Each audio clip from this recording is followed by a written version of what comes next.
నమస్తే, నేను మీ సతీష్. గత వారం రోజులుగా ఆంధ్రప్రదేశ్ రాజకీయాల్లో సంచలనంగా మారినటువంటి పేరు లేడీ డాన్ అరుణ. అయితే నిన్న రాత్రి ఉమ్మడి ప్రకాశం జిల్లా అద్దంకి దగ్గర నెల్లూరుకు సంబంధించి కోవూరు పోలీసులు ఆవిడని అదుపులోకి తీసుకున్నారు. ఏదైతే గనక ఒక ఈ అపార్ట్మెంట్లో ఒక ఫ్లాట్కి సంబంధించినటువంటి యజమాని దగ్గర ఫ్లాట్ కొనుగోలు చేసి దాంట్లో కూడా 28 లక్షలకి బేరం కుదుర్చుకుని 3 లక్షలు మాత్రమే ఆవిడ చెల్లించింది.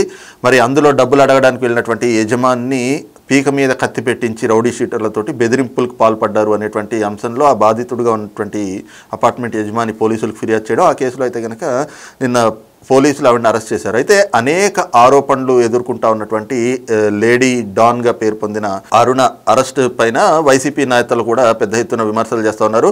ప్రధానంగా అరుణ వెనకాతలో ఉన్నదంతా కూడా జగన్ అండ్ బ్యాచ్ అనేటువంటి ఆరోపణలు వస్తున్నటువంటి నేపథ్యంలో లేదు అరుణ వెనకాతలు ఉన్నది తెలుగుదేశం పార్టీకి సంబంధించినటువంటి ఎమ్మెల్యేలు, ఎంపీలు అంటూ కూడా వైసీపీ ప్రతి ఆరోపణలు చేస్తున్నటువంటి పరిస్థితి. అసలు అరుణ ఉదంతంలో దాగున్నటువంటి నిజాలు ఏమిటి అనేటువంటి అంశాలు మనతో విశ్లేషించేందుకు సీనియర్ జర్నలిస్ట్ డివిఎస్ గారు ఉన్నారు. సార్ నమస్తే. నమస్తే సార్. కిలాడి లేడీ డాన్ అరుణ అంటూ వారం రోజులుగా ఏపీ రాజకీయ వర్గాల్లో ఒక సంచలనమైనటువంటి చర్చ.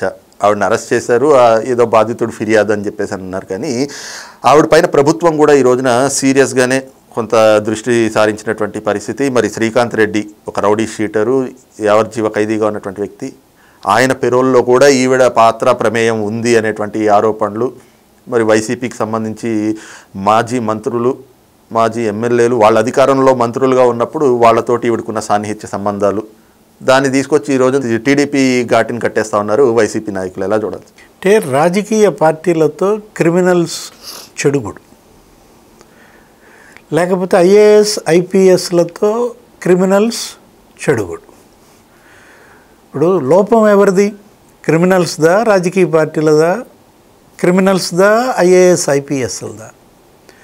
అంటే వాళ్ళ యొక్క బలహీనతలని అడ్డం పెట్టుకుని ఏది వీడియోలు తీసి బ్లాక్మెయిల్ చేసి వాళ్ళని గుప్పెట్లో పెట్టుకుని ఎట్లా ఈ రౌడీ షీటర్లు చెలరేగిపోయారు, పేట్రేగిపోయారు.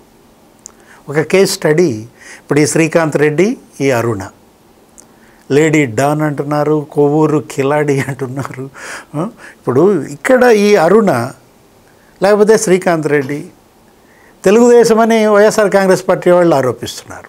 ఒకవేళ అదే నిజమైతే మరి వైఎస్ఆర్ కాంగ్రెస్ పార్టీ నాయకురాలుగా అరుణ ప్రెస్ మీట్ పెట్టి సాయిరెడ్డికి ప్రచారం చేయడం, నెల్లూరు లోక్సభ అభ్యర్థికి, నెల్లూరు తెలుగుదేశం అభ్యర్థి వేమిరెడ్డి ప్రభాకర్ రెడ్డిని విమర్శించటం, ప్రశాంతి మేడంని రాజమాత అంటూ ఆమెనేదో విమర్శించటం, ఆమె వెనుక జగన్మోహన్ రెడ్డి ఫ్లెక్సీ, అజెండాలు. ఏ పార్టీ ఆమె? ఇప్పుడు ఆమె వైఎస్ఆర్ కాంగ్రెస్ పార్టీ టికెట్ ఇస్తానని ఆశపెట్టింది ఎవరు? టికెట్ ఇవ్వకపోతే ఆమె స్వతంత్ర అభ్యర్థిగా సుళ్ళూరుపేటలో పోటీ చేయటం వెనుకున్నది ఎవరు? ఒక క్రిమినల్, ఒక గ్యాంగ్స్టర్. మరి ఎలా అసలు రాజకీయ నాయకుల అవతారం ఎత్తడం ఏంటి? ఆమె ఏంటి? ఇప్పుడు అరుణ నాకు తెలిసి ఆమె ఏంటి, ఏదో ఒక బొటిక్ నడిపేదని మన మీడియాలో కథనాలు వింటుంటే, వెలుగులో ఏదో ఉద్యోగం చేసేదని, అక్కడ సరిపడగా బయటకు వచ్చేసి ఇక వీళ్ళని బ్లాక్మెయిలింగు, ఈ బొంగరం ఆట బిగించేసిందా? ఇప్పుడు ఎవరా ఎస్పీ? ఏది ఈమెని దిశ కమిటీ కౌన్సిలింగ్ మెంబర్గా నియమించినటువంటి సిఫార్సు చేసిన ఎస్పీ ఎవరు? ఐపీఎస్ అధికారి. ఇప్పుడు గోవా ట్రిప్కి వెళ్ళింది ఎవరు? అందమైన అమ్మాయిల్ని ఉపయోగించి హనీ ట్రాప్. అసలు ఏంటి ఇక్కడ? ఏం జరుగుతోంది ఇక్కడ? ఐఏఎస్లు, ఐపీఎస్లు మీకు ఇచ్చిన ఇదేంటి? మీరు చేస్తోంది ఏంటి? ఇప్పుడు హోంశాఖ కార్యదర్శిని కలుస్తుంది, పెరోల్ అడుగుతానికి అభ్యర్థన ఇస్తుంది, సెక్రటేరియట్కి వెళ్ళిపోతుంది. ఇందాక చూసా ఏదో వీడియో, ఆమెను అరెస్ట్ చేసి తీసుకువెళ్తున్నప్పుడు అక్కడ ఏదో దానికి ముందు అనుకుంటా కారులో డిక్కీలో పడుకుని ఒక సెల్ఫీ వీడియో వదిలింది. నన్ను గంజాయి కేసు పెట్టిలో ఇరికిచ్చేటట్టున్నారు, నన్ను చంపేసేటట్టున్నారు, మీడియా మిత్రులారా నన్ను కాపాడన్నట్టు. అంటే మీడియాది కూడా ఒక రకంగా తప్పు. ఇటువంటి వాళ్ళందరికీ మరి వ్యూయర్షిప్ కోసమో లేకపోతే అదే పనిగా ప్రసారాలు చేయడం ద్వారా ఎంజాయ్ చేస్తున్నారు క్రిమినల్స్ ఒక రకంగా చెప్పాలంటే. ఇక్కడ ఎవరికి వాళ్ళు వ్యవస్థలో డొల్లతనం కనపడతాం. ఏది మనం తీసుకున్నట్లయితే ఎవరా శ్రీకాంత్ రెడ్డి, ఎవరో బార్ అండ్ రెస్టారెంట్ యజమాని హత్య, యావజ్జీవ శిక్ష అనుభవిస్తున్నాడు. పెరోల్పై ఇప్పుడే కూటమి ప్రభుత్వంలోనే మొదటిసారి వచ్చాడా? గతంలో జగన్మోహన్ రెడ్డి హయాంలో కూడా వచ్చాడా? జగన్మోహన్ రెడ్డి సీఎంగా ఉన్నప్పుడు పెరోల్పై అతన్ని విడుదల చేయమని ఆదేశించింది ఎవరు? ఇప్పుడు ఒకటి, ఆ పెరోల్పై బయటికి వచ్చిన పీరియడ్ ఎంత? 30 రోజులు. నెల రోజులు పెరోల్, మళ్ళీ 15 రోజులు పొడిగిచ్చింది ఎవరు? ఇప్పుడు ఇది ఈ కూటమి ప్రభుత్వం వీళ్ళకి తెలియకుండా జరిగినటువంటి ఆ లోపం ఏది, దాన్ని అడ్డం పెట్టుకుని ఏం చేశారు? పెరోల్ తెచ్చుకోగలిగారు. అధికారుల్లో, బ్యూరోక్రాట్స్లో వీళ్ళకు ఉన్నటువంటి దీన్ని పెట్టుకుని వెంటనే తెలిసింది. హోమ్ మినిస్టర్ అనిత ప్రెస్ మీట్లో మాట్లాడుతూ నిన్నేమన్నారు, నేను 4 రోజుల క్రితం, ఇదంతా పత్రికల్లో రాకముందు రోజు జైళ్ల శాఖ అధికారులతో సమీక్ష, ఆ సమీక్షలో ఒక అధికారి నాకు దృష్టికి తీసుకొచ్చాడు. ఏది, ఇలా పెరోల్పై విడుదలయ్యాడమ్మా కరడుగట్టిన క్రిమినల్ శ్రీకాంత్ రెడ్డి అనగానే నేను వెంటనే రద్దు చేయమని ఆదేశించాను. ఆ తర్వాత వచ్చాయి ఇవి మీడియాలో కథనాలు. జూపూడి ప్రభాకర్ రావు ఏమంటాడు, అబ్బెబ్బే అసలు వీళ్ళు మా పార్టీయే కాదు, విజయసాయిరెడ్డి తరపున ప్రచారమే చేయలేదు వీళ్ళు తెలుగుదేశం 3 ఎమ్మెల్యేలు అంటాడు, లేకపోతే ఒక మంత్రి అంటాడు, ఒక ఎంపీ అంటాడు. ఇప్పుడు సోమిరెడ్డి చంద్రమోహన్ రెడ్డి ఆయన ప్రెస్ మీట్ పెట్టాడు. నన్ను కలిసిన మాట వాస్తవమే, పెరోల్ అడిగిన మాట నిజమే, కానీ నేను మాత్రం సిఫారసు చేయలేదు. ఇది నా నియోజకవర్గం అంశం కాదు, వేరే నియోజకవర్గంలో ఉండేవాళ్ళు. అతను నాకు తెలియదు, నాకు తెలియనాడి వ్యక్తికి నేను విడుదల చేయమని పెరోల్ ఎలా సంతకం పెడతానన్నాడు. సునీల్ కుమార్ మీద పెడతారు. అంటే ఇక్కడ ఇష్యూ ఏంటంటే కూటమి ప్రభుత్వం తప్పు చేయలేదని మనం అంటల్లో, ఇక్కడ ఈ ప్రభుత్వంలో తప్పు జరిగింది. తప్పు జరిగిన వెంటనే పెరోల్ రద్దు చేశారు, పోలీసులు ఎత్తికిపోయి జైల్లో పెట్టారు. ఇప్పుడు ఈమెను కూడా అరెస్ట్ చేశారు. ఎవరిని? ఈ అరుణాన్ని.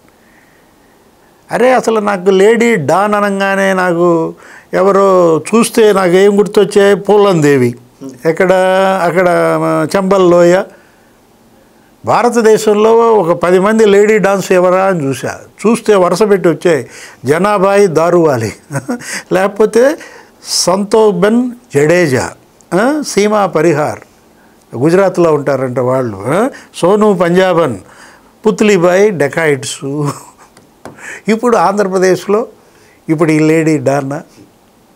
అంటే వీళ్ళది తప్ప, క్రిమినల్స్ది తప్ప, వ్యవస్థది లోపమా? స్పష్టంగా కనపడుతోంది. ఏది, అసలు విజయారావు పేరు వినపడుతోంది.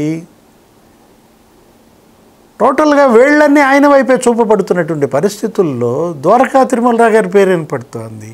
ఇక్కడ ఏంటి, ఒక మహిళ ఏ విధంగా వ్యవస్థని శాసించే స్థాయికి వచ్చేసింది, వ్యవస్థను అసలు గుప్పెట పట్టింది. ఇది మేల్కోవాలి. ఇదేంటి, ఇది ఒక గుణపాఠం కావాలి. అటు ఎమ్మెల్యేలు, ఇటు మంత్రులకు కూడా ఇదొక గుణపాఠం అన్నమాట. మొన్న కూడా ముఖ్యమంత్రి చంద్రబాబు మాట్లాడుతూ ఏమన్నారు, అసలు ఎవరెవరు మిమ్మల్ని కలుస్తున్నారు, మీకు శాలువాలు కప్పుతున్నారు, మీతో సెల్ఫీలు దిగుతున్నారు, తెలుసుకొని దిగండి, ఈ విధంగా జరుగుతున్నాయని. ఢిల్లీ ముఖ్యమంత్రి అంట, విన్నావా ఇవాళ లేటెస్ట్గా? రేఖా గుప్తా పాప మా వరుసలో క్యూ లైన్లో అందరూ వచ్చి వినతిపత్రాలు ఇస్తున్నారంటే ఆమె స్వీకరిస్తోంది. ఎవడో ఆ క్యూ లైన్లో వచ్చినాడు వినతిపత్రం ఇస్తున్నట్టుగా ఇచ్చి పెళ్ళమని జరిచాడంట. అంటే గుర్తుపెట్టుకోవాలి, ఇవాళ ఎలాంటి వాళ్ళు వ్యవస్థలో ఉన్నారు. ఇప్పుడు పడ్డ తర్వాత చేయగలిగింది లేదు కదా.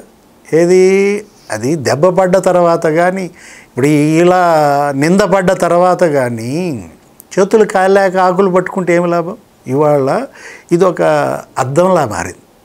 రాజకీయం ఇవాళ అద్దాల మేడలో ఉన్నట్టు రాజకీయ నాయకులు మనం మొదటి నుంచి చెప్పుకునేదేదే కదా, చిన్ని రాయి విసిరినా బళ్ళున పగులుతుందన్నమాట.